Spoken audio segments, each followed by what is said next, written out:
जी अस्सलाम वालेकुम। कैफेट आज के लेक्चर का आगाज़ करते हैं। आज के लेक्चर में सैम्पलिंग से रिलेटेड पास्ट पेपर के क्वेश्चंस को हम डील करेंगे, डिस्कस करेंगे और फिर इसके बाद नेक्स्ट चैप्टर स्टार्ट करेंगे जो रिलेट करता है using the work of others. लेकिन उससे पहले प्रीवियस लेक्चर में से सैम्पलिंग में से कोई क्वेश्चन पूछना चाहते हो तो पूछ लीजिए। जी रिप्रेजेंटेशन का रिप्रेजेंटेटिव, हाँ जी बिल्कुल। रिप्रेजेंटेटिव का मतलब है ऐसी आइटम जिसका किसी पॉपुलेशन में होना नॉर्मल होता है, यानी जो फ्रीक्वेंटली किसी पॉपुलेशन में पाई जाती है उसे कहते हैं रिप्रेजेंटेटिव। ठीक है, यानी फ़र्ज़ कीजिए अगर कोई ट्रांजैक्शन ऐसी है जैसे सेल है, for example sale of inventory, हमने उसका सैंपल सेलेक्ट किया। ठीक है, तो क्या सेल की ट्रांजैक्शन हर महीने अकर होती है? यस, ये नॉर्मल है, इसको हम कहेंगे ये रिप्रेजेंटेटिव है।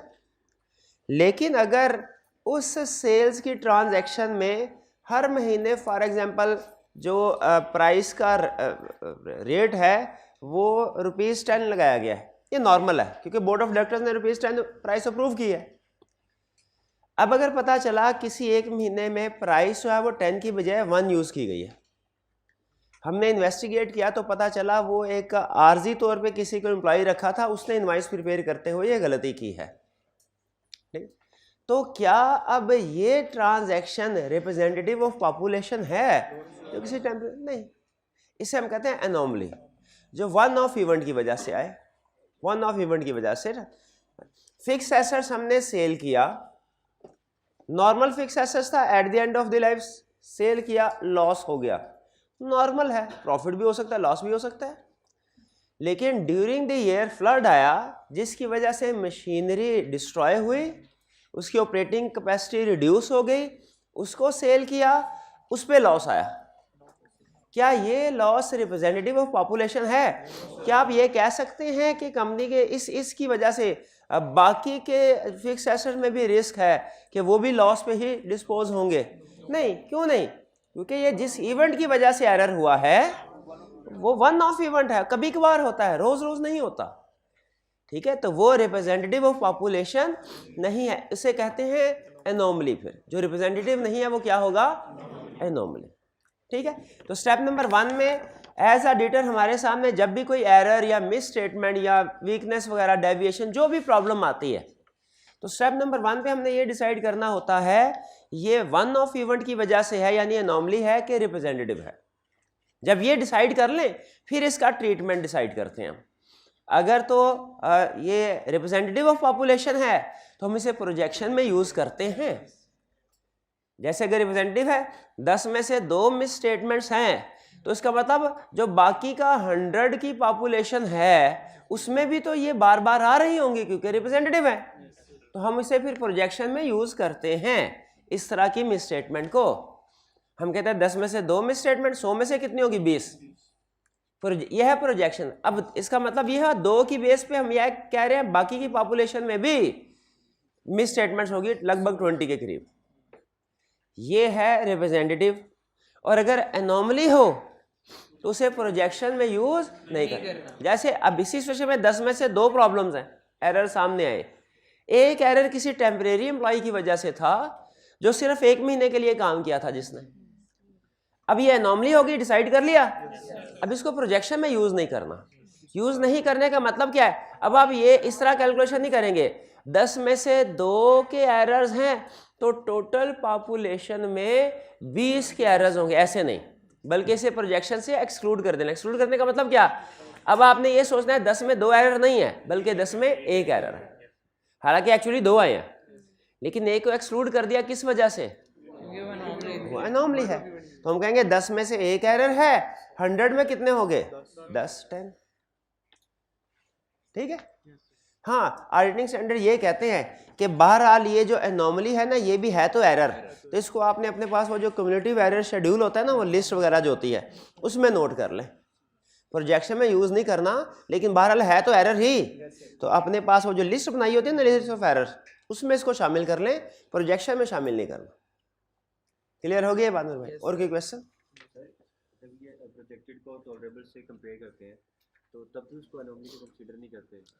प्रोजेक्टेड को जब टॉलरेबल के साथ कंपेयर करते हैं तो क्या फिर इसको हमने एनोमली को कंसीडर करना है? ना कीजिए, ना कीजिए।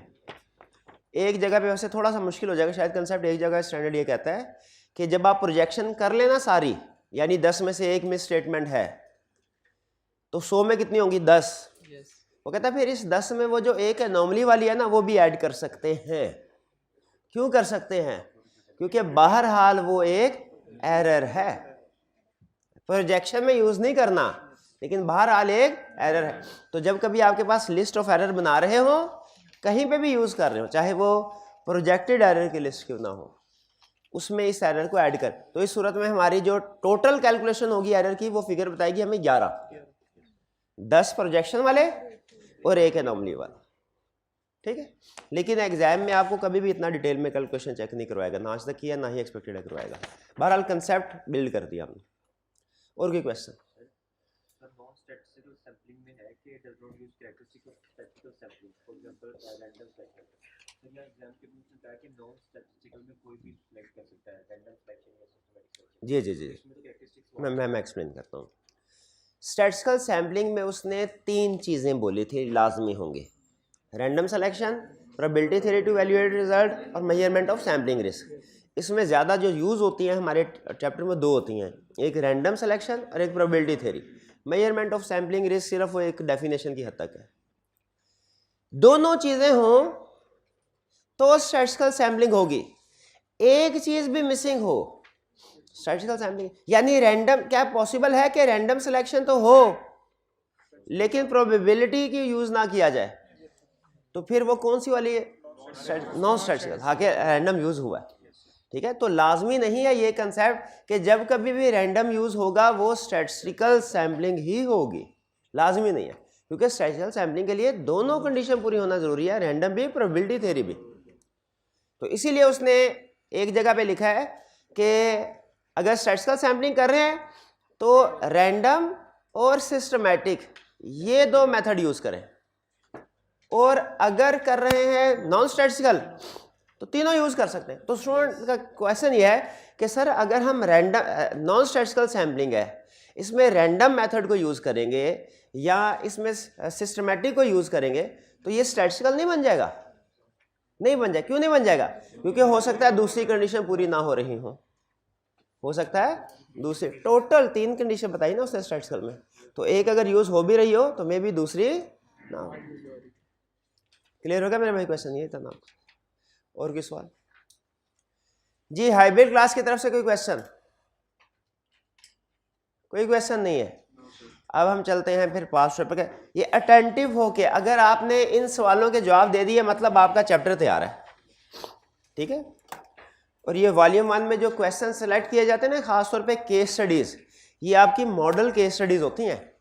अगर कभी टाइम कम हो और वॉल्यूम 2 पूरा रिवाइज नहीं कर सकते और आप चाहते हैं कि कम से कम केस स्टडीज करके कम से कम टाइम में ऑडिट की जितनी केस स्टडीज वाले चैप्टर कंसेप्ट है वो रिवाइज हो जाए, तो वॉल्यूम 1 की केस स्टडी सिर्फ कर लें। ठीक है, क्योंकि इसमें केस स्टडी को रैंडमली सिलेक्ट नहीं किया गया, बल्कि सारी केस स्टडी सामने रख के कोशिश की गई है कि वो ऐसी केस स्टडी जो मिनिमम टाइम में मैक्सिमम आपकी प्रैक्टिस करवाएं, वो हम वॉल्यूम 1 में इंक्लूड करें। लेकिन इसका ये मतलब नहीं है कि वॉल्यूम 2 की प्रैक्टिस ऑप्शनल है, वॉल्यूम 2 की प्रैक्टिस भी लाजमी है। सिर्फ रिवीजन के टाइम में बाजू का टाइम कम होता है ना, तो उस वक्त सिर्फ वॉल्यूम 1 की केस स्टडीज भी आप कर सकते हैं। Question for briefly describe the term systematic sampling. Systematic sampling क्या पूछ रहा है? ये स्टैटिस्टिकल सैम्पलिंग पूछ रहा है, ये सिस्टमैटिक, सिस्टमैटिक, स्टैटिस्टिकल नहीं लिखना। कौन सी? सिस्टमैटिक। सिस्टमैटिक कौन सी होती है? जिसमें हम एवरी nth आइटम को सेलेक्ट करते हैं। अच्छा, जैसे फॉर एग्जांपल के 500 टोटल पॉपुलेशन है, आपने 20 का सैंपल सेलेक्ट करना है, 20 का सैंपल सेलेक्ट करना है, कौन सी भी वाली आइटम सेलेक्ट करेंगे? 500 के टोटल ट्रांजैक्शन है, 20 का सैंपल सेलेक्ट करना है, तो 500 को 20 से डिवाइड कर देंगे, क्या आंसर आएगा? 25। हर 25वीं आइटम सेलेक्ट करनी है। नहीं, मैं एक मिनट, अभी कंसेप्ट पूरा नहीं ना हुआ। हर 25वीं आइटम सेलेक्ट करनी है, ये बात समझ आ गई आपको? अब पहली आइटम कैसे सेलेक्ट होगी? हाँ, रैंडम। पहली 1 से लेके 25 तक रैंडम, जैसे वो क्या होगी, कोई भी सिलेक्ट कर ले। 17, 17। अब 17 को सेलेक्ट करने के बाद हर 25वीं आइटम का मतलब क्या है? पहली आइटम 17, दूसरी आइटम 17 प्लस 25, तीसरी आइटम 17 प्लस 25 प्लस 25, और इस तरीके से आगे चलते जाए। ये है सिस्टमैटिक सैंपलिंग। क्लियर जी? आगे चलते हैं next. Question 5, identify the factors which influence the sample size for test of control and test of detail. Test of control के फैक्टर भी पूछे और टेस्ट ऑफ डिटेल के इकट्ठे लिखेंगे कि अलग-अलग? दोनों फैक्टर्स अलग-अलग, आपको पता है ना। कुछ एक दो शायद सेम भी हैं, लेकिन ज्यादातर डिफरेंट है। अच्छा, इसमें आप देखिए, नोट कीजिए, वर्ड उसने लिखा हुआ है आइडेंटिफाई। क्या मुझे सिर्फ हेडिंग लिखनी है या एक्सप्लेनेशन भी? सिर्फ फैक्टर लिख देंगे कि उस फैक्टर के इंक्रीज या डिक्रीज होने से सैंपल साइज पे क्या फर्क पड़ता है, वो भी लिखना है। ये अहम क्वेश्चन है। सिर्फ फैक्टर लिखने हैं, कैसे पता चला? सिर्फ आइडेंटिफाई स्टेट या लिस्ट का मतलब होता है सिर्फ फैक्टर लिखे। एक्सप्लेन, डिस्क्राइब, डिस्कस वगैरह, इनका मतलब होता है एक्सप्लेनेशन। और दूसरा हमने एक और चीज नोट की, मार्क्स। तो इसका मतलब तकरीबन 2.5 मार्क्स होंगे, इसके 2.5 मार्क्स होंगे, इसके 5, उसके 5, उसके एक फैक्टर लिखने का आधा नंबर होगा। इस तरीके से मार्क। तो एग्जाम में आपने याद रखे, दो काम तो लाजमी करने हैं, लाजमी। पहला काम, हर क्वेश्चन को 2 दफा पढ़ना है, लाजमी करना है। हर क्वेश्चन को 2 दफा। पहली दफा क्वेश्चन में बहुत सी चीजें ऐसी है समझ आती ही नहीं, खासतौर पे केस स्टडी में। और दूसरा, मार्क्स को देख के एक दफा मार्किंग स्कीम अपने जहन में जजमेंट की बेस पे बना लेनी है। जजमेंट की बेस पे अपने जहन में मार्किंग स्कीम बना के, जो पूछ रहा है किस तरीके से की होगी मार्क्स की, उसको एस्टिमेट करने की, जज करने की कोशिश। ये 2 काम लाजमी करने हैं। कौन से 2 काम? ये लिख ले, पहले सफ़े भी लिख ले, पहले सफ़े के एग्जाम में हर क्वेश्चन को 2 दफा कम से कम जरूर पढ़ना है, खासतौर पे केस स्टडीज को। और ये दूसरी दफा पढ़ने में टाइम ज़ाया नहीं होगा, जिम्मेदारी के साथ कह रहा हूं। इसमें कॉस्ट जरूर, थोड़ा टाइम लगेगा जरूर, आपका ज़ाया नहीं होगा, कंफर्म नहीं। हर क्वेश्चन खास तौर पे केस स्टडी को 2 दफा पढ़ना है, उसके बगैर पहला लफ्ज नहीं लिखना। जब तक 2 दफा पढ़ना ले, पहला लफ्ज आपके सोल्यूशन आंसर शीट पे नहीं आना चाहिए। क्वेश्चन पेपर में चाहे अंडरलाइन करके कोई कीवर्ड्स वगैरह एक आधा लिख ले। 2 दफा। और दूसरा काम क्या करना है? मार्किंग स्कीम को देख के आपने जजमेंट की बेस पे एलोकेशन करने हैं कि एग्जामिनर के पास जो मार्किंग स्कीम पड़ी हुई है, उसने किस चीज को कितने मार्क्स दिए होंगे। चलिए आगे चलते हैं नेक्स्ट। ये हो गया जी। इसमें आपने बता दिया कि वो सिर्फ लिस्ट करना। फिर ये आगे केस स्टडी। सबसे पहले मुझे रिक्वायरमेंट को पढ़ना है। As an audit manager of the job you are required to explain how audit efficiency is improved by using the above table. Above को अंडरलाइन कर लें। अबव, इसका मतलब है अबव टेबल पढ़े बगैर मैं आंसर नहीं दे सकता। ये रिप्रोडक्शन का नहीं, केस स्टडी का क्वेश्चन है, क्योंकि केस की इंफॉर्मेशन पढ़ के मैं आंसर दे सकूंगा। पता नहीं किस टेबल की बात कर रहा है। दूसरा, list other ways in which sales population may be categorized. अब कैटेगराइजेशन को अंडरलाइन कर लें और सेल्स को भी। इसका मतलब है मुझे बताना है कि और कौन से तरीके हैं जिनमें सेल्स की कैटेगराइजेशन हो सकती है। लफ्ज कैटेगराइजेशन से मुझे अंदाजा हुआ शायद सर्टिफिकेशन की तरफ बात लेके जा रहा है। और फिर कह रहा है give your opinion on the views expressed by Suhail and other audit team member. कुछ पता नहीं हमें व्यूज सुहेल के क्या हैं, अदर टीम मेंबर। तो यहाँ पे रिक्वायरमेंट में तो कुछ पता ही नहीं चल रहा, तो इसका क्या मतलब, कहाँ से पता चलेगा? क्वेश्चन पढ़ के, सिंपल। ठीक है, तो अब केस स्टडी बेस्ड क्वेश्चन है, इसका व्यू दिया होगा। आइए इसको पढ़ते हैं। कह रहे you are the audit manager client where an annual sale is rupees 640 million. During the course of annual audit, the following table was developed by an audit team member to categorize the annual sales. Annual sale को categorize करने के लिए categorize किया किसको? Annual sales को. Category A, B और C. Category में 50 sales transaction to different customer 300 million, 100 transaction 200, 500 का total 140 million, 640. क्लियर? क्या स्ट्रेटिफिकेशन किया उसने? बिल्कुल स्ट्रेटिफिकेशन किया. अच्छा, पहली रिक्वायरमेंट उसकी क्या थी? How audit efficiency can. आपके ख्याल में क्या उसकी ये कैटेगराइजेशन या स्ट्रेटिफिकेशन से ऑडिट एफिशिएंसी इंप्रूव होती है? अच्छा, एफिशिएंसी कहते हैं किसको है भला? कि जल्दी काम हो जाए. शाबाश, जल्दी काम हो जाए. एफिशिएंसी ये है. कैसी एफिशिएंसी इंप्रूव होगी? सैंपल साइज कम हो जाए. कम किस वजह से होता है? हाँ, हम लिखेंगे स्ट्रेटिफिकेशन रिड्यूसेस कौन सा रिस्क?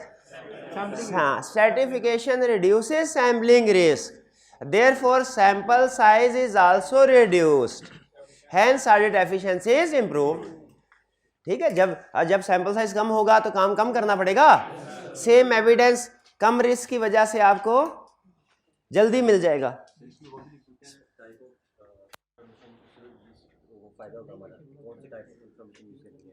टाइप ऑफ कंफर्मेशन नहीं, उसने रिक्वायरमेंट के अंदर कंफर्मेशन का जिक्र नहीं किया. सैम्पलिंग के कुछ क्वेश्चंस में कंफर्मेशन का कंसेप्ट भी इंटीग्रेट करता है. उसकी रीज़न ये है कि सैम्पलिंग ज़्यादातर डेटर्स और क्रेडिटर्स में होती है और कंफर्मेशन लेटर सेंड करते हुए हम करते हैं. लेकिन इसका ये मतलब नहीं कि सैम्पलिंग सिर्फ डेटर और क्रेडिटर्स में ही होती है, बाकी एरियाज में भी होती है. तो मे भी सैम्पलिंग के किसी क्वेश्चन में कंफर्मेशन को वो मर्ज कर दे, कंफर्मेशन के कंसेप्ट को भी मे भी ना करे. उसकी रीज़न बता दी मैंने आपको. आपने कब उसको अपने सोल्यूशन में सैम्पलिंग के साथ कंफर्मेशन को करना है? जब रिक्वायरमेंट में. इससे पहले आपको याद है हमने क्वेश्चन में किया था केस स्टडी में, उसने रिक्वायरमेंट के अंदर क्लियरली सैम्पलिंग के साथ कंफर्मेशन का वर्ड भी यूज़ किया था. इसलिए दोनों कंसेप्ट को डिस्कस किया हमने. चलिए, पता चल गया ये टेबल क्या है? स्ट्रेटिफिकेशन. लिखेंगे this classification is called stratification which reduces sampling risk. Therefore sample size is also reduced, hence efficiency of audit is improved. So here a team member. अच्छा sorry, list other ways in which sales population may be categorise. ये तो उसने amount की base पे categorisation की है ना. Table देख के लग रहा है आपको अमाउंट्स की बेस पे कैटेगराइजेशन है. बड़ी बड़ी अमाउंट्स उसने अलहदा कर दी और फिर उसके बाद दरमियानी अलहदा और छोटी अलहदा. अमाउंट्स की बेस पे क्लासिफिकेशन किया ना. क्या किसी और बेस पे आप इस सेल्स की पॉपुलेशन को स्ट्रेटिफाई कर सकते हैं? और किस बेस पे? Product wise. शाबाश. कैश सेल है कि क्रेडिट सेल है? कस्टमर वाइज, वो रिटेलर है कि होलसेलर? शाबाश. मंथ वाइज एक बड़ा अहम क्लासिफिकेशन होती है. मंथ वाइज ट्रेंड पता चल जाता है. मंथ वाइज भी है. और प्रॉफिटेबिलिटी वाइज नहीं, ये कोई इतना नहीं लग रहा. क्रेडिट हम कैश है कि क्रेडिट है? बिल्कुल, ये 4-5 हमने मेंशन कर दी, ये काफ़ी है. ठीक है, तो ये हमने कुछ अदर वेज भी बता दिए जिनमें टेबल को वो आपके पर्पस के लिहाज से आप उसकी क्लासिफिकेशन कर सकते हैं ना. फिर हाँ, ज्योग्राफिकल रीजन वाइज भी कि कौन सी एक्सपोर्ट है, कौन सी इंपोर्ट है, कौन सी यानी किस प्रोविंस या किस सिटी में सेल हो रही है.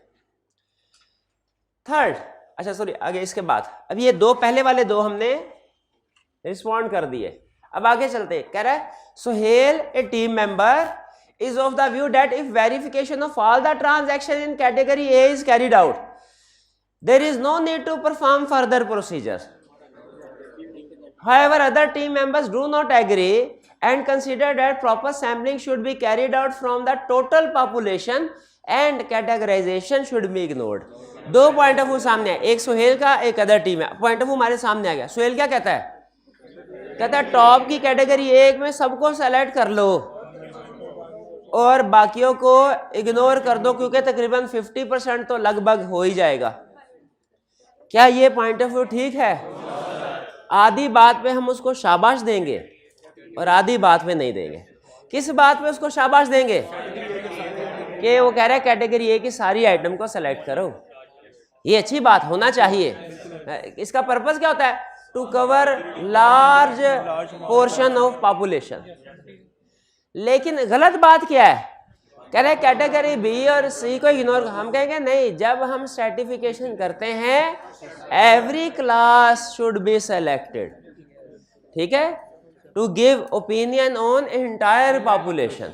अगर आप किसी एक कैटेगरी को भी इग्नोर कर देना, आप इंटायर पॉपुलेशन पे ओपिनियन नहीं दे सकते।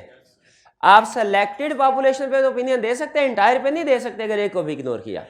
तो क्या हमें इग्नोर करना चाहिए बी और सी? नहीं। तो फिर अच्छा, उसने सिर्फ यही पूछा है ओपिनियन दीजिए, व्यूज एक्सप्रेस। तो फिर इसके बाद से ये भी बताना चाहिए कि क्या करना चाहिए, ये बताने की जरूरत नहीं है। अच्छा, वैसे अगर पूछता कि गिव सजेशन आल्सो, तो आप सोहेल को क्या सजेशन देते?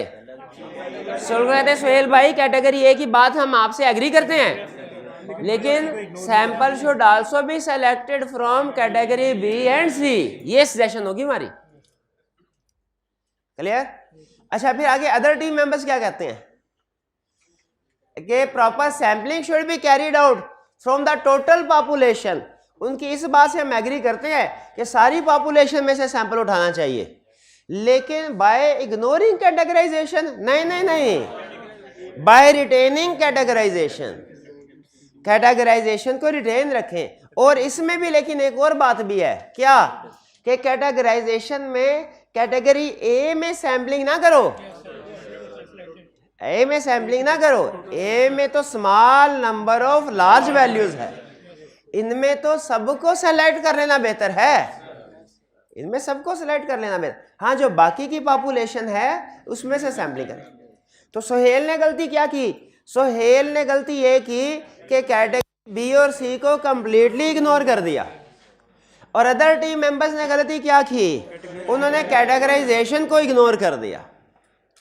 ये बेसिक फॉल्ट है सैम्पलिंग। तो अब आपको समझ आया कि सैम्पलिंग, इसका मतलब ये हुआ कि आई कैप कुछ इस तरीके से केस स्टडी बना रहा है कि सैम्पलिंग की होगी किसी टीम मेंबर ने और वो हमसे पूछेगा बताओ इसमें क्या गलतियां हुई हैं, और हमारे सैम्पलिंग के किसी ना किसी कंसेप्ट की वायलेशन हो रही होगी। मुझे ये लग रहा है कि आई कैप सैम्पलिंग के चैप्टर में किस तरह की केस स्टडी बनाता है कि वो किसी ना किसी टीम मेंबर ने सैम्पलिंग की होगी और वो हमसे पूछ रहा होगा इसमें से गलतियां निकालो क्या है, कोई ना कोई कंसेप्ट गलत होगा। वो कंसेप्ट किस लर्निंग ऑब्जेक्टिव का गलत हो सकता है, ये हमारी किस्मत। लेकिन केस स्टडी का स्टाइल मुझे लगता है कमोबेश ऐसे होगा। आगे देखते हैं मजीद, इसमें कोई प्रॉब्लम? अच्छा, इसमें एक चीज़ जो आई कैफ ने, मेरी ज़ाती ओपिनियन, पर्सनल ओपिनियन है कि नहीं करनी चाहिए थी, गलत, वो ये है एंड पे उसने 1 2 3 और तीसरे के भी 2 पॉइंट्स है, टोटल 4 क्वेश्चन इसमें है, हर एक के उसने इकट्ठे नंबर दे दिया 11। ठीक है, ये प्रॉब्लमेटिक एरिया, ये ऐसा होना नहीं चाहिए, क्योंकि इसमें आप अब जज नहीं कर सकते कि पार्ट ए में कितना लिखना है, बी में कितना लिखना है, सी में। अब जजमेंट अप्लाई करनी पड़ेगी। जैसे अगर मैं जजमेंट अप्लाई करूं तो मैं इसको 2 नंबर इसको दे दूं, 2 नंबर इसको दे दूं, 4 और फिर 3 इसको और 4 इसको, 2 4 4 8, नहीं, फिर क्या करें, 2 इसको 3 इसको और फिर 3 इसको 3 इसको, 3 3 3 2, इस तरह की जजमेंट करनी पड़ेगी आपको। लेकिन मैं भी जब आप मार्किंग स्कीम देखें तो आपको पता चले इसको 5 नंबर दिए गए हैं। इस तरह के प्रॉब्लम नॉर्मली रीजनेबल मार्किंग होती है, मैं ये भी बता दूं नॉर्मली मार्किंग, लेकिन कभी कभार ऊंच नीच भी हो जाए तो बेहतर होता है हर पार्ट के साथ क्वेश्चन आ जाए। अगर हर पार्ट के साथ क्वेश्चन नहीं आते, आई कैप 2 3 रिक्वायरमेंट को इकट्ठा करके, तो आपने फिर खुद जजमेंट करनी है, लिखने से पहले जजमेंट करनी है। इस क्वेश्चन में कोई प्रॉब्लम किसी किस्म का नहीं। आगे चलते हैं, फिर discuss with reason the appropriateness और otherwise of the following decisions taken by audit seniors on different assignments. कह रहा है डिफरेंट असाइनमेंट्स पे ये डिसीजन लिए हैं ऑडिट सीनियर ने, इन पे कमेंट कीजिए ठीक है कि नहीं। और चूंकि हम सैम्पलिंग का चैप्टर पढ़ रहे हैं तो ये सारे डिसीजन सैम्पलिंग से रिलेटेड है। हमने हर डिसीजन को पढ़ना है और फैसला करना है अपने नॉलेज की बेस पे। क्या फैसला करना है कि ये अप्रोप्रिएट है कि नहीं। पहला, sample size of test of control were decreased due to increase in expected rate of deviation. False कैसे? रेट ऑफ डेविएशन इंक्रीज हुआ है तो क्या सैंपल साइज भी इंक्रीज होना चाहिए। शाबाश। तो आप सोल्यूशन में लिखेंगे फॉल्स, तो आगे रीजन लिख देंगे। If expected rate of deviation increases, sample size for test of control should also increase. ये लाइन लिखनी है, सिर्फ यस ट्रू फॉल्स नहीं करना, यस रीजन पे कि असल में फिर क्या होना चाहिए था, ये गलत है तो फिर असल में क्या होना चाहिए था। पहला पॉइंट क्लियर?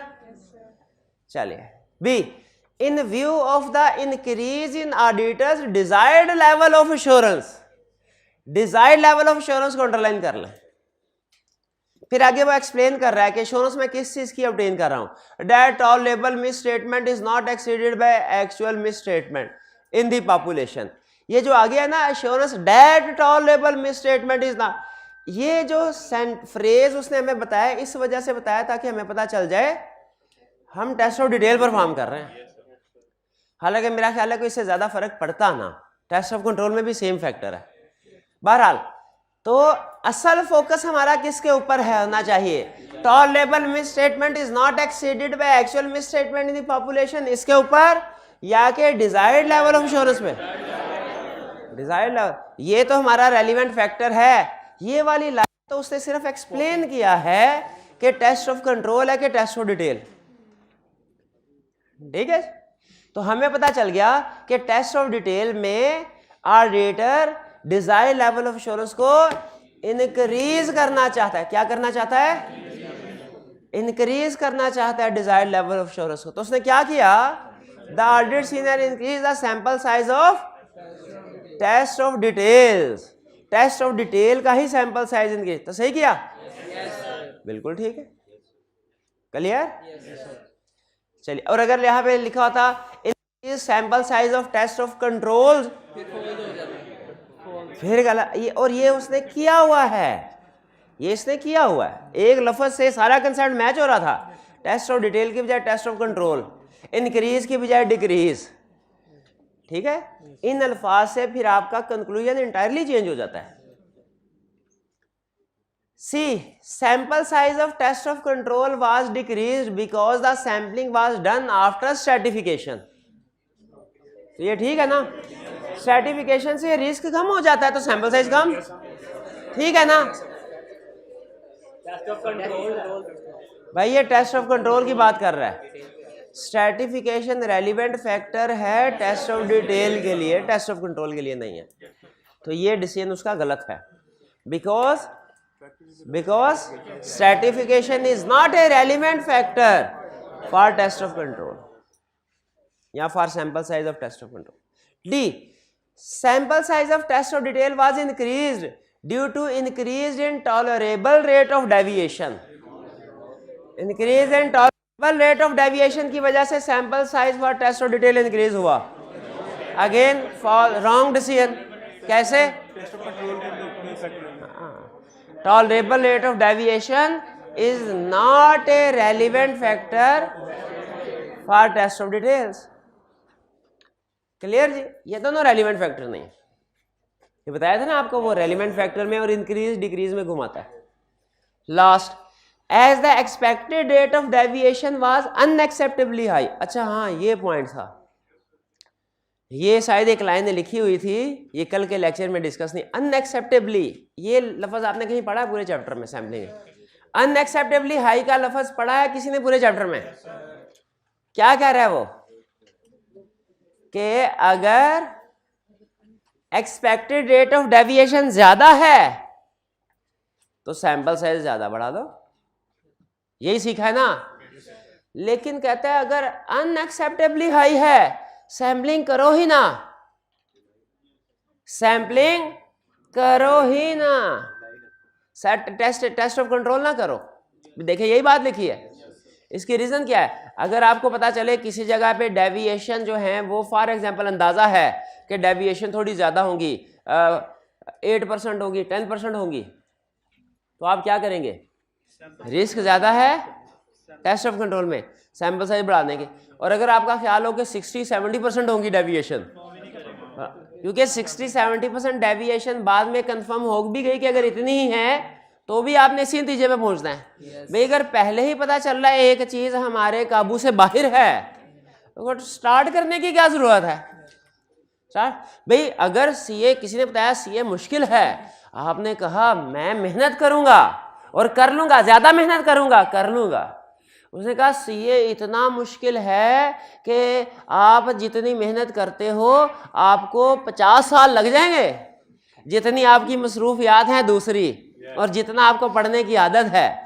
तो अब भी मुश्किल है, अब नहीं, अब भी मुश्किल नहीं है, लेकिन अब कितना मुश्किल है? अनएक्सेप्टेबली हाई। तो शुरू ही नहीं करना चाहिए कि अब कहे नहीं नहीं अब भी मैं मेहनत कर, शुरू ही नहीं। अगर आपको पता है हमारी मसरूफियात नहीं छोड़ सकते, फिर आप कहें नहीं मैं बहुत अच्छा टाइम को मैनेज करने वाला बंदा हूं, मैं सारी चीज़ें साथ लेके चलूंगा, सारी चीज़ें साथ थोड़ी चलती। तो अगर जो expected rate of deviation high है तो सैंपल साइज हाई कर दो, और अगर अनएक्सेप्टेबली हाई है तो फिर सैंपल टेस्ट को परफॉर्म ही नहीं करना। क्लियर जी? अच्छा चले, ये तो क्या है, audit senior decided not to perform test of control. इस बात पे तो हम उसे शाबाश देते हैं, यही करना चाहिए था, ठीक है ना? टेस्ट ऑफ कंट्रोल परफॉर्म नहीं करना चाहिए। And carried out test of details on 100% items. ये क्यों नहीं? क्यों? क्या इसकी रीजन ये है कि ऑडिटर कभी भी 100% टेस्टिंग नहीं करता? करता तो है, तो यहां पे क्यों नहीं आप इसको क्या कर रहे?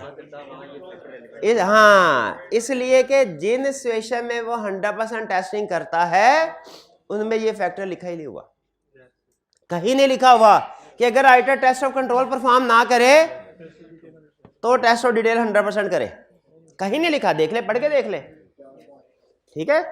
तो उसके आधे फैसले से हम एग्री करते हैं। किस फैसले से? क्योंकि वो अनएक्सेप्टेबली हाई है। देखें, expected rate of deviation high है कि अनएक्सेप्टेबली हाई है, इन दोनों का ट्रीटमेंट फर्क है, ये नोट किया करना है आपने।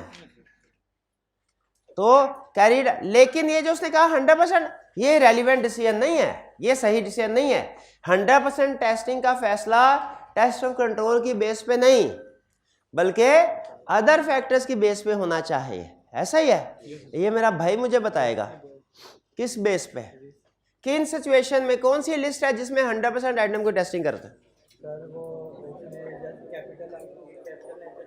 कैपिटल। अच्छा, एग्जाम्पल्स आप बोल देते हैं, कंसेप्ट नहीं बोलते।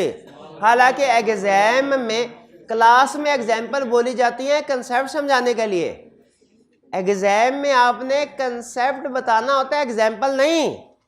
ये भाईजान कह रहे हैं सर शेयर कैपिटल में, सर लीगल एक्सपेंसेस में, इनमें 100% टेस्टिंग। इसका मतलब है क्लास में मौजूद थे, सुन रहे थे लेक्चर को, समझ भी रहे थे, समझ आ भी गया, घर जाके याद नहीं किया, याद नहीं किया। ये जो स्टूडेंट होता है ना, जो एग्जाम्पल्स बता रहा होता है, कंसेप्ट नहीं बता रहा होता, वो स्टूडेंट होता है जो क्लास में मौजूद भी था, लेक्चर सुन भी रहा था, समझ भी रहा था, समझ आ भी गया, लेकिन घर जाके उसने पढ़ा नहीं, असाइनमेंट नहीं, उसे नहीं पता मैंने इस कंसेप्ट को पेपर पे कैसे उतारना है। और ऐसा स्टूडेंट कंसेप्ट स्ट्रांग होने के बावजूद भी पास नहीं हो पाता।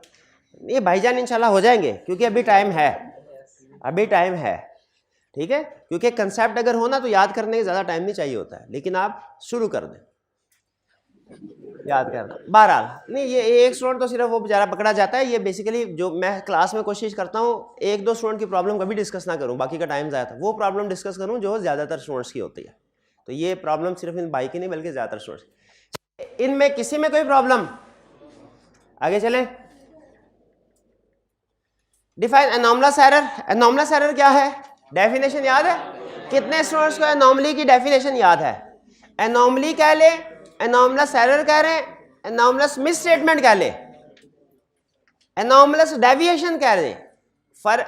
फोकस इस पे नहीं करना कि आगे लफ्ज कौन सा एरर लगाया, मिस स्टेटमेंट या डेविएशन, फोकस पे करना है एनॉमली का लफ्ज आ रहा है कि नहीं। कितने स्टूडेंट को डेफिनेशन याद है? ये ले सिर्फ 15 स्टूडेंट्स, ठीक है? टेम्परेरी वो एग्जाम्पल थी, कंसेप्ट नहीं था। टेम्परेरी एग्जाम्पल थी, कंसेप्ट क्या था? वन ऑफ इवेंट की वजह से जो एरर है। हाँ जी, शाबाश। फिर क्या कह रहे हैं? How should it be treated at the time of projecting sample errors to the population. Sample error से मुराद कोई डेविएशन या मिस स्टेटमेंट, दोनों, ये पुरानी टर्म है सैंपल एरर।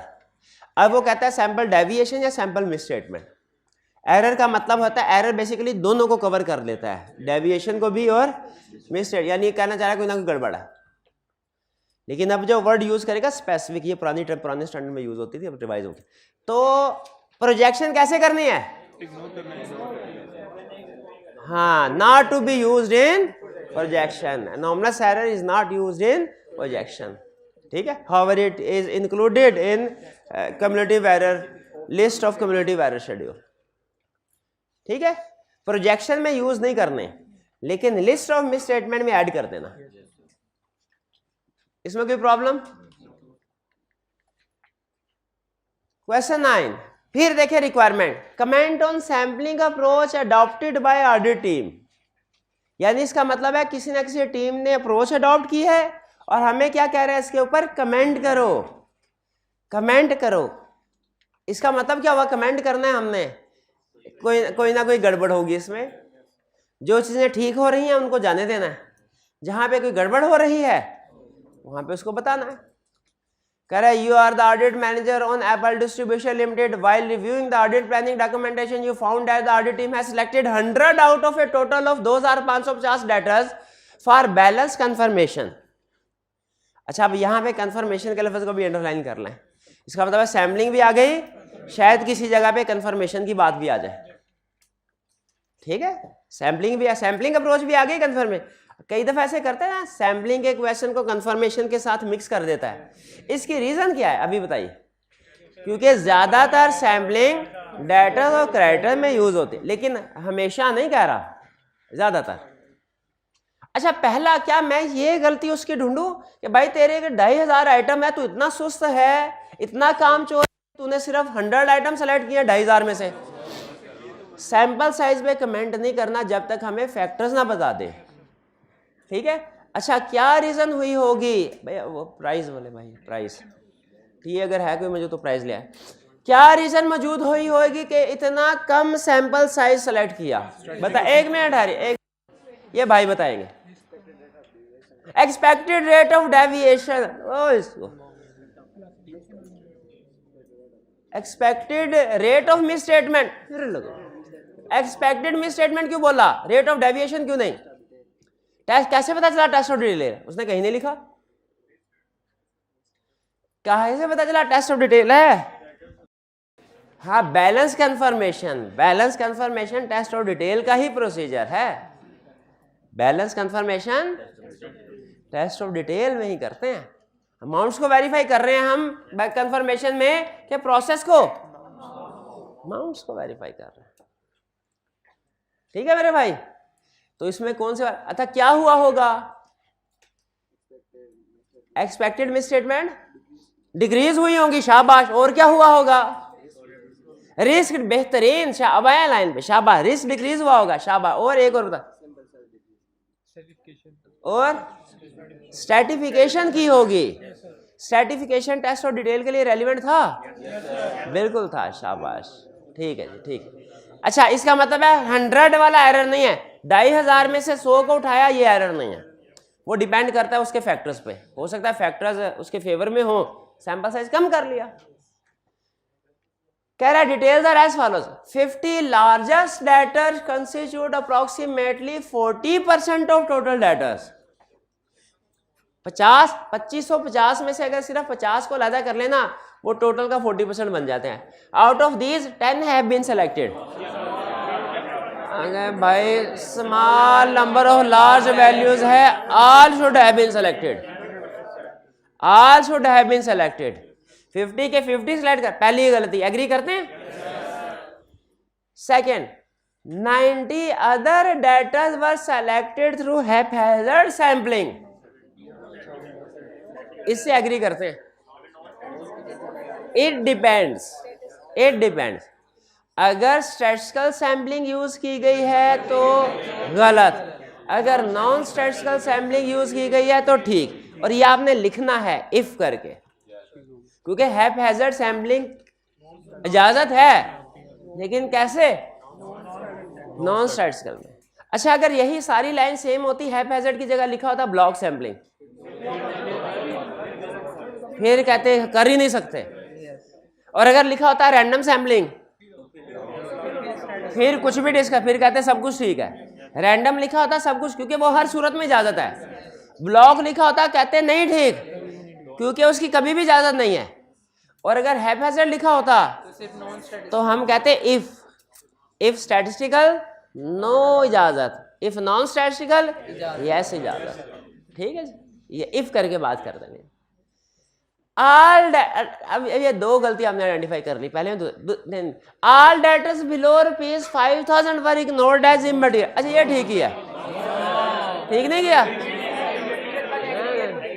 हाँ जी, कि इनको एग्रीगेट मटेरियल हो। A sample should also be selected from this category immaterial items, because reason क्या है? रीजन क्या है? Because individually immaterial can become material in aggregate. और अगर आपका दिल करे ना उधर बैठ के टाइम हो तो आप ये भी लिख दे कि हाँ इन पे नेगेटिव कंफर्मेशन कंफर्मेशन भी उसने जिक्र किया ना, तो अगर दिल करे आप भी कंफर्मेशन मार्क्स कितने हैं रहने दे, रहने दे, क्योंकि अप्रोच पे ही कमेंट कर लें तो बहुत है। हाँ जी, balance due from government and some of other related parties were ignored as prior working paper showed that they never responded to request for confirmation. तो ठीक है, नहीं तो जब कोई रिस्पॉन्ड करेगा ही नहीं तो फिर उसको कंफर्मेशन नहीं भेजनी, भेजेंगे भी तो रिस्पॉन्स नहीं आएगा।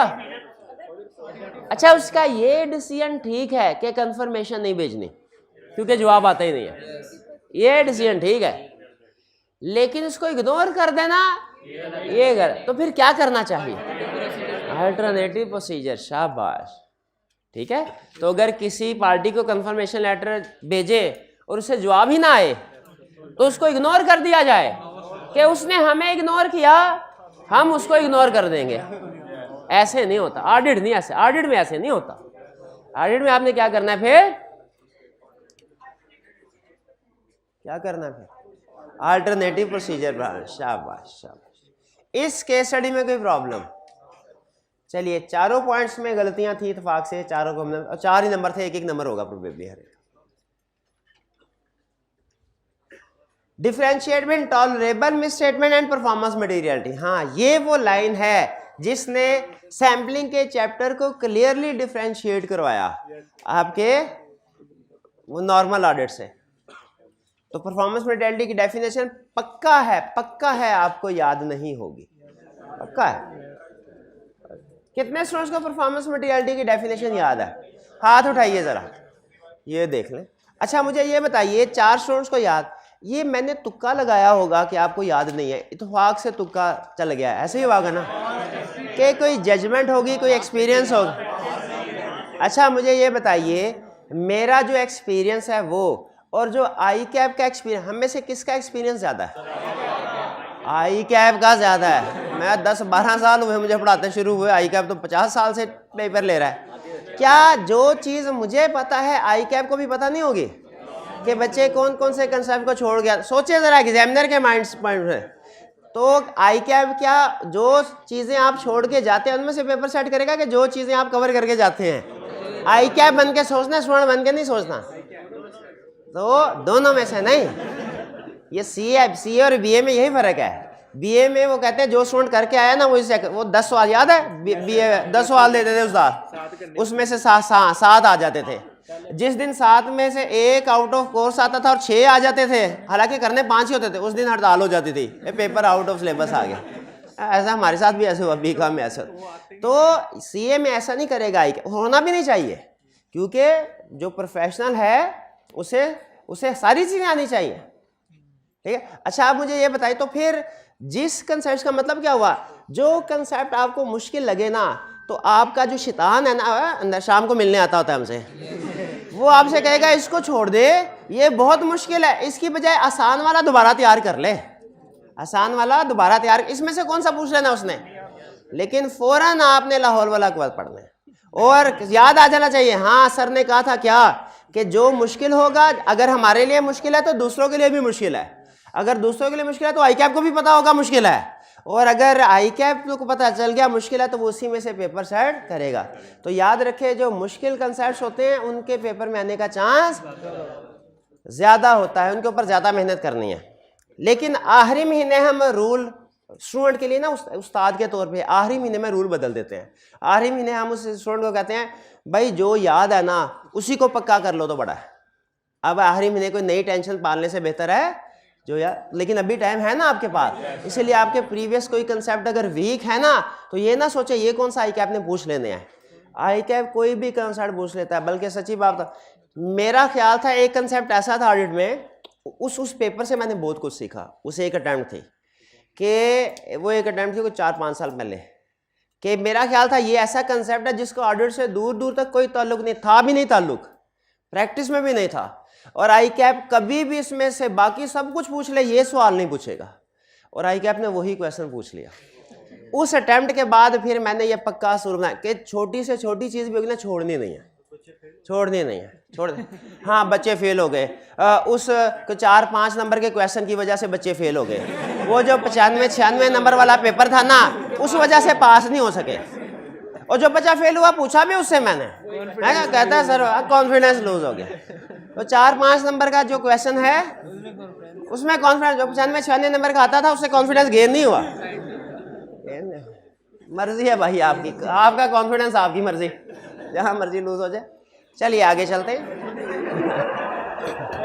क्वेश्चन लाया क्वेश्चन एक्स, अच्छा the result of test of details on a sample of receivable balance recorded as ₹2 million indicated that correct balance should be ₹1950।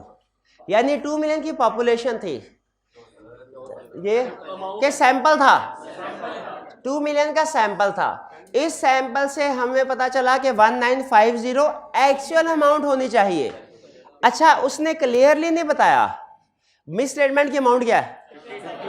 मुझे एक केस स्टडी याद आ गई, उसने केस स्टडी में कहा था, शायद आपने की हो, कि क्लाइंट का प्रॉफिट है 79 मिलियन, एक मिस स्टेटमेंट आई जिसे करेक्ट करने से प्रॉफिट 74.5 मिलियन हो जाता है। तो स्टूडेंट कहने लगे सर इसमें मिस स्टेटमेंट की अमाउंट ही नहीं थी, हम कंपेयर किसे करते हैं। तो डिफरेंस है मिस स्टेटमेंट। तो यहाँ पे देखिए उसने कहा है सैंपल उठाया 2 मिलियन का, पता चला ये 2 मिलियन नहीं बल्कि 1.95 मिलियन होना चाहिए। क्या मिस स्टेटमेंट उसने दिया कि नहीं दी? कितनी मिस स्टेटमेंट है? 50,000। इसका मतलब ये हुआ 2 मिलियन में 50,000 की misstatement. The total of balance of item has been recorded as 10। Total population कितने? 10 मिलियन। तो बताइए what the items might conclude about projected misstatement in population. कीजिए प्रोजेक्ट जी कि प्रोजेक्टेड मिस स्टेटमेंट कितनी है? 250,000। ठीक है। The relevance of the concept of tolerable miss in this situation. इस सिचुएशन में टॉलरेबल मिस स्टेटमेंट का कंसेप्ट रेलेवेंट है कोई? यह है बिल्कुल। इस प्रोजेक्टेड मिस स्टेटमेंट को टॉलरेबल मिस स्टेटमेंट के साथ कंपेयर करेंगे। अगर प्रोजेक्टेड टॉलरेबल से कम है पॉपुलेशन ठीक। अच्छा अब आगे, अब आप लोगों का अगर इन भाईजान ने जिनसे सवाल पूछा सही जवाब दे दिया इसका मतलब सारी क्लास पास, वरना सारी क्लास फारग। ठीक है जी। ये मेरे भाई मुझे बताएंगे कि अगर projected miss statement tolerable miss statement से ज्यादा हो जाए तो उस सूरत में ऑडिटर का कंक्लूजन क्या होगा? शाबाश, sampling does not provide reasonable basis for our conclusion. अब मजीद चले कोई नहीं, इतना भी बता दिया बहुत है ना, वो याद सर्च कर लें। चाय की बात कोई नहीं हुई थी, चाय की बात कोई नहीं हुई थी। चलिए अब चलते हैं हम अपने, ये हो गए सैम्पलिंग के सारे क्वेश्चन।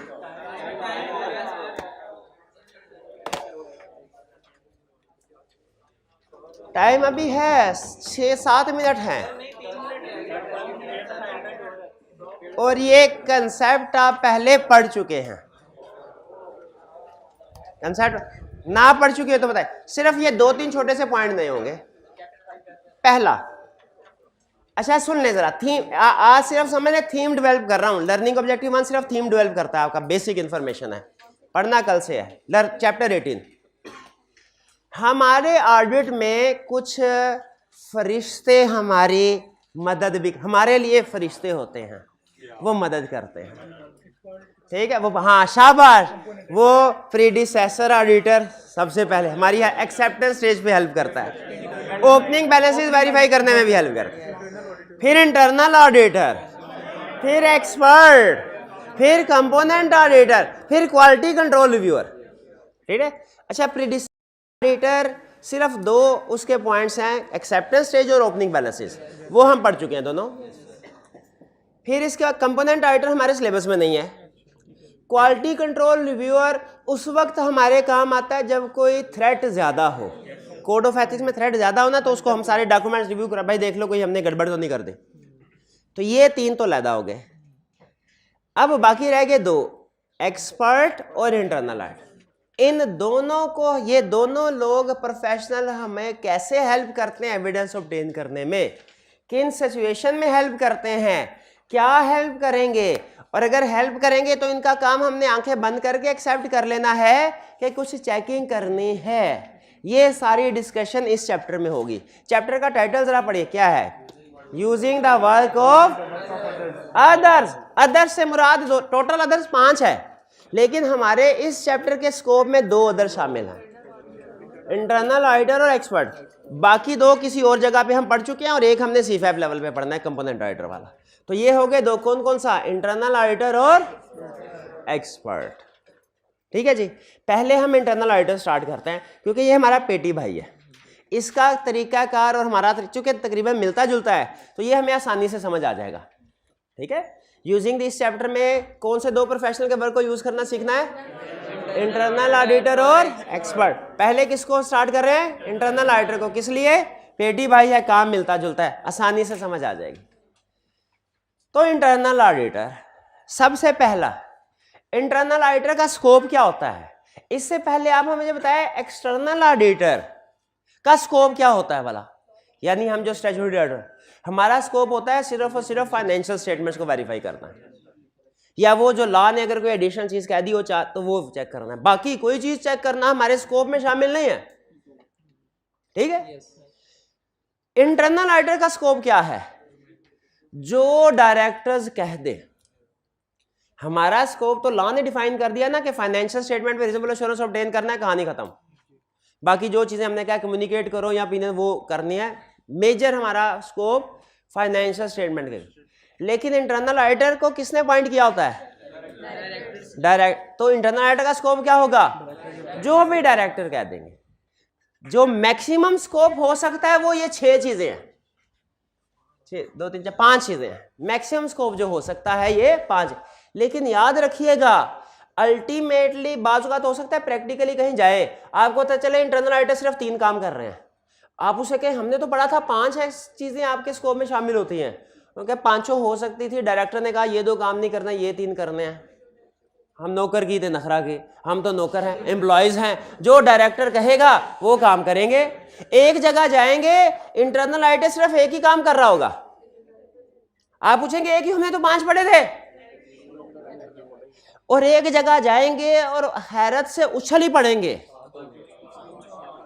वहां पे इंटरनल ऑडिट डिपार्टमेंट होगा ही नहीं।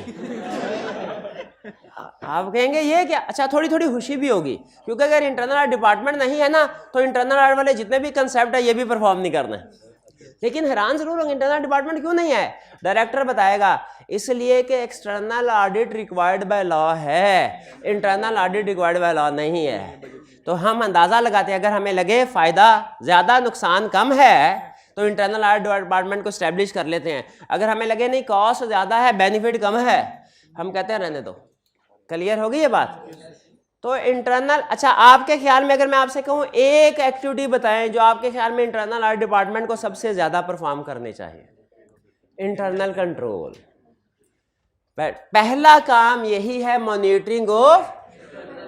इसका मतलब हमने भी टेस्ट ऑफ कंट्रोल परफॉर्म कर, कंट्रोल्स को चेक करना है, कंट्रोल वीक है करते हैं ना, हालांकि ओपिनियन नहीं देना होता, लेकिन एक रिस्क असेसमेंट के लिए इंटरनल ऑडिटर ने भी करना है। ये नोट कीजिएगा, बाद में मैंने कंसेप्ट लिंक करना है कि मॉनिटरिंग ऑफ कंट्रोल इंटरनल, भाई उनका इंटरनल कंट्रोल सिस्टम है ना, तो किसी ना किसी ने विद इन दी कंपनी भी, देखिए हमने पढ़ा था मैनेजमेंट रिस्पॉन्सिबल है डिजाइन इंप्लीमेंट के लिए, ठीक है, विद दोष ऑफ गवर्नेंस। तो डायरेक्टर फिर इंटरनल ऑडिट वालों के जिम्मे ये काम लगाते हैं कि तुम हमें, मैनेजमेंट इंटरनल कंट्रोल्स को अप्लाई कर रही होती है, इंटरनल ऑडिटर मॉनिटर कर रहे होते हैं, ध्यान में रखें, जैसे हम भी मॉनिटर करते हैं उसको परफॉर्म नहीं करते इंटरनल कंट्रोल। तो पहला इंटरनल ऑडिटर का काम क्या,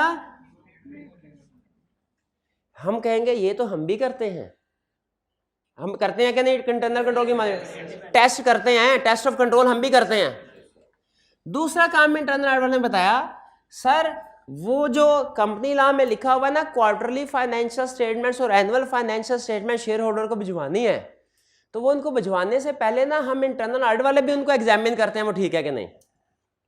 हाँ, हम एग्जामिन करके ना शेयर होल्डर को रिपोर्ट नहीं देते क्योंकि हमारी बात पे कोई इतबार ही नहीं करता, लेकिन हम अपने बॉस को रिपोर्ट देते हैं, डायरेक्टर्स को, कि सर ये फाइनेंशियल स्टेटमेंट्स ठीक है, फिर वो आपको कहते हैं अब आप चेक कर लें। तो जो रिपोर्ट बनती है ना, साथ साथ हम भी फाइनेंशियल स्टेटमेंट्स को चेक कर, एग्जामिनेशन फाइनेंशियल इंफॉर्मेशन यानी quarterly financial statements, annual financial statements, ये इंटरनल ऑडिट वाले भी चेक कर रहे होते हैं, हम भी चेक कर रहे होते हैं, एक्सटर्नल ऑडिटर साथ साथ। अच्छा, क्या जब फाइनेंशियल इंफॉर्मेशन यानी फाइनेंशियल स्टेटमेंट्स है, इसको एग्जामिन यानी चेक कर रहे होंगे इंटरनल ऑडिट वाले, तो क्या वो भी कोई सब्सटेंटिव प्रोसीजर टाइप काम नहीं कर रहे होंगे, वो इनवाइसेस वगैरह भी चेक कर रहे होंगे, वो एनालिटिकल प्रोसेस। तो इसका मतलब हुआ कि कुछ टेस्ट ऑफ डिटेल का लगा वो भी करे, हमने भी करना है, वो भी कर रहे होंगे।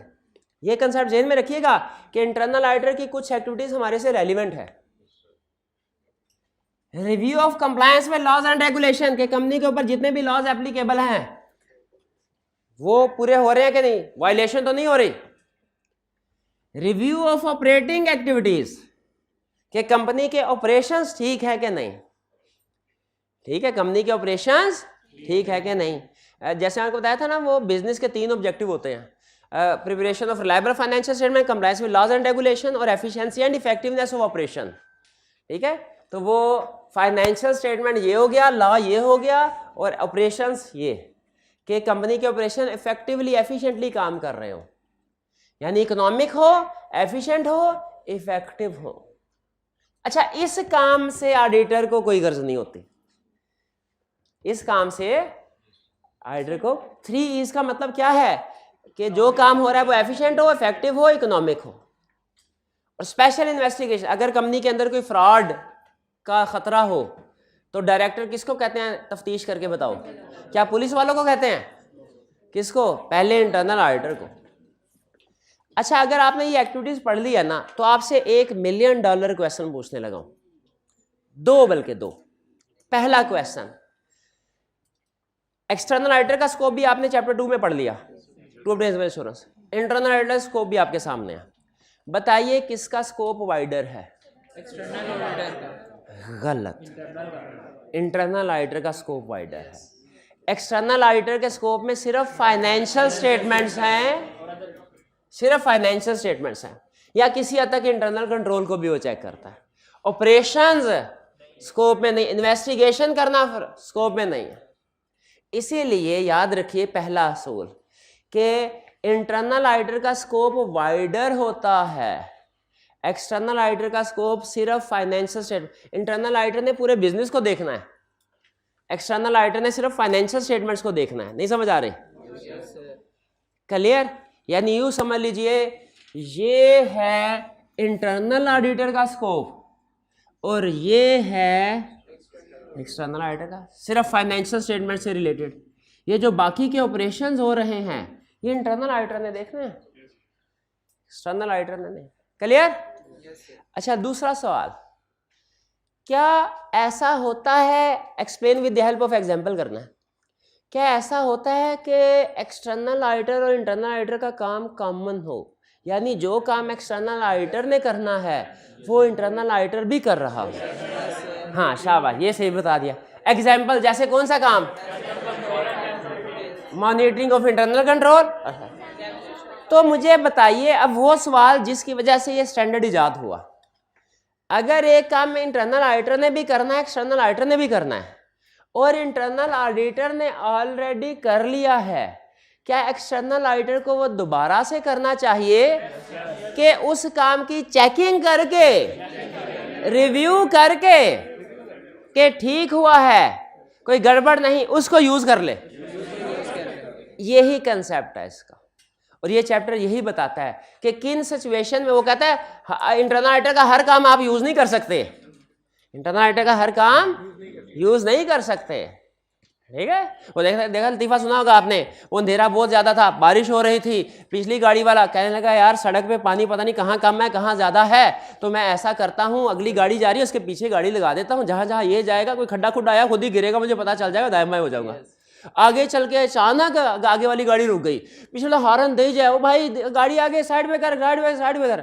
आगे वाला बाहर निकल के कहता क्या प्रॉब्लम है? पिछला कहता भाईजान मैं गाड़ी है मेरी, आप एकदम रोक ली है। कहता भाई ये तो मेरे घर का गिराज है, ये तो मेरे घर का तो पीछे हमने एक्सटर्नल ऑडिटर है ना, इंटरनल ऑडिटर के पीछे जाना है, फॉलो करना है, लेकिन ये देख लेना है कि वो जा किस तरफ रहा है।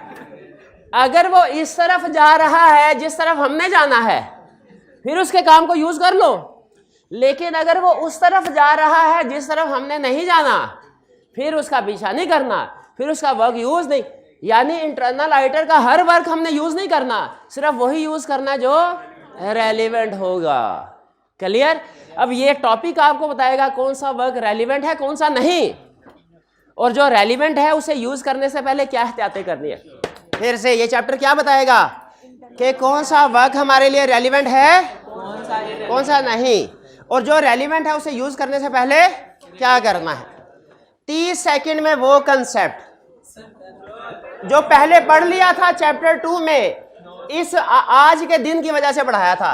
इंटरनल ऑडिटर और एक्सटर्नल ऑडिटर में फर्क, कौन इंडिपेंडेंट है, कौन अपॉइंट करता है एक्सटर्नल ऑडिटर को और इंटरनल ऑडिटर को। क्वालिफिकेशन किसकी लॉ ने बताई हुई है, चार्टर्ड अकाउंटेंट। इंटरनल ऑडिटर की क्वालिफिकेशन जरूरी है, क्वालिफिकेशन। स्कोप किसका ज्यादा है, कौन किसको रिपोर्ट करता है, डायरेक्टर को और external auditor share holder. Format of report किसका लॉ ने दिया हुआ है और हमने पढ़ा नहीं हुआ था, खत्म, नहीं मिट गया बस।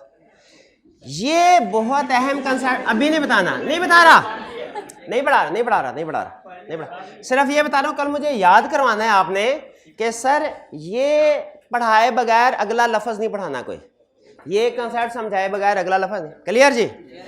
चलिए, लर्निंग ऑब्जेक्टिव 1 चैप्टर 18 का हमने कहा बहुत आसान और बेसिक इंफॉर्मेशन है, लेकिन एग्जाम में क्वेश्चन उसने इसमें लर्निंग ऑब्जेक्टिव से, इससे आगे इंशाल्लाह कल चलेंगे। आज का लेक्चर यहाँ खत्म करते हैं हम। अल्लाह हाफिज।